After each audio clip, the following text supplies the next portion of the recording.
సమయమైంది కాబట్టి మరి చివరిగా గిరిజన ఉద్యమ కిరణం కొమురం భీముడు అనగారిన బతుకుల్లో వెలుగునిచ్చినాడు.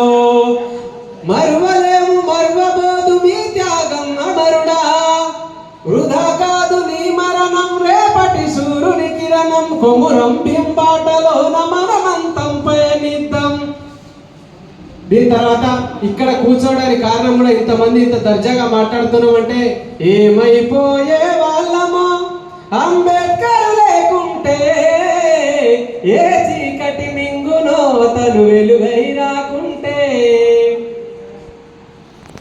మరి అంబేద్కర్ గారి గుర్తు చేసుకుంటూ మరి అలాగే ఈరోజు అవకాశం ఉన్నా అక్కడక్కడ కూడా మాట్లాడుకోవాలి, ఆ మహనీయుల గురించి చెప్పుకోవాలి. కాబట్టి నిజంగా ఈరోజు సేవాలాల్ మహారాజ్ కానీ కొమురం భీం కానీ ఏకలవ్యుడు కానీ ఇటువంటి చరిత్రలను మనమే రాసుకునే తీరును ఇంకింత ముందుకు తీసుకుపోవాలని తెలియజేసుకుంటూ మరి అలాగే హతీరాం బాబా సాక్షాత్ వెంకటేశ్వర స్వామితో పాచికలు ఆడి ఈరోజు భగవంతుని పేరే బాలాజీ అని నామకరణం చేసిన గొప్ప మహనీయుని కళను సహకారం చేయడానికి అన్ని